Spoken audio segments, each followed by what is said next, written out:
Big pass மூலமா பிரபலமான அபிராமி வெங்கடாச்சலத்துக்கு கடவுள் மீது ஈடுபாடு அதிகமாகி அவங்க துறவியாக்கிட்டாங்க அப்படின்னு சொல்லிட்டு செய்திகள் வெளிவந்துச்சு. ஆனால் எல்லாருக்குமே மகிழ்ச்சியான குட் நியூஸ் ஒன்று சொல்லி இன்ஸ்டாகிராமில் தன்னோட காதலில் கூட இருக்கிற ஃபோட்டோ வெளியிட்டு காதலரை அறிமுகப்படுத்தி இருக்காங்க. இந்த நிலையில் பலருமே அவங்களுக்கு தங்களோட வாழ்த்துக்கள் சொல்லி வந்துக்கிட்டு இருக்காங்க.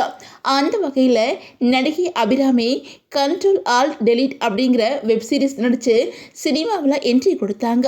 அதுக்கப்புறம் சன் டிவியில் ஒரு சில நிகழ்ச்சிகளை தொகுத்து வழங்கினாங்க. அதுக்கப்புறம் விஜய் தேவர்கொண்ட நடிப்பில் வெளியான நோட்டா படத்தில் அரசியல்வாதியை நடிச்சிருந்தாங்க. நோட்டா படம் அபிராமிக்கு சினிமாவில் ஒரு அடையாளத்தை கொடுத்துருந்துச்சு. அதுக்கப்புறம் அஜித் நடித்த நேர்கொண்ட பார்வை, ராக்கெட்ரி, தி நம்பி எஃபெக்ட், வான் 3, துருவ நட்சத்திரம், வல்லான் ஆகிய படங்கள் நடிச்சிருக்காங்க. இப்படி பட வாய்ப்புகள் வந்தாலும் ஒரு அழுத்தமான கதாபாத்திரம் அமையாதனால மேலும் மக்கள் மத்தியில் பிரபலமாக நினைச்ச அபிராமி பிக் பாஸ் சீசன் 3ல கலந்துக்கிட்டாங்க.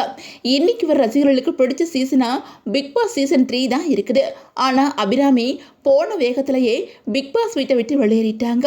அதுக்கப்புறம் அபிராமிக்கு சொல்லிக்கிற அளவுக்கு படம் எதுவும் வராதனால அப்பப்போ இன்ஸ்டாகிராமில் வீடியோ மற்றும் ஃபோட்டோ ஷேர் பண்ணி வந்துக்கிட்டு இருக்காங்க. அதுக்கப்புறம் ஜீ தமிழில் நினைத்தேன் வந்தை அப்படிங்கிற சீரியலில் லீட் ரோல் நடிச்சிருந்தாங்க. பட வாய்ப்பு, சீரியல் வாய்ப்பு எதுவுமே இல்லாமல் ரொம்ப மனவேதனையில் இருந்தேன். நல்ல நேரத்தில் இந்த சீரியல் நடிக்கிற வாய்ப்பு எனக்கு வந்துச்சு அப்படின்னு சொல்லிட்டு ஒரு பேட்டியிலையுமே பேசியிருந்தாங்க. ஆனால் அந்த சீரியலும் டிஆர்பி ரேட்டிங்கில் சரியாக போகிறதுனால பாதியிலே நிறுத்திட்டாங்க.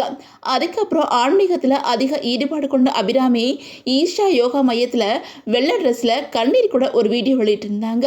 இதை பார்த்து அபிராமி துறவியாகிட்டாங்க அப்படின்னு சொல்லி வந்த நிலையில் இப்போது அபிராமி தன்னோட இன்ஸ்டாகிராமில் தன்னோட காதலரை அறிமுகப்படுத்தி வச்சுருக்காங்க. காதலர் கூட இருக்கிற ஃபோட்டோவை ஷேர் பண்ணி என்ன சொல்லியிருக்காங்க அப்படின்னா, உன் வெறும் பார்வையாலேயே கோடிக்கணக்கான காதல் கடிதங்களை எழுதி கொண்டிருக்கும் கண்கள் அப்படின்னு பதிவிட்டிருக்காங்க. அந்த ஃபோட்டோ பார்த்த ரசிகர்கள் பலருமே அவங்களுக்கு தங்களோட வாழ்த்துக்கள் தெரிவித்து திருமணம் எப்போ அப்படின்னு கேட்டு வந்துக்கிட்டு இருக்கிறாங்க.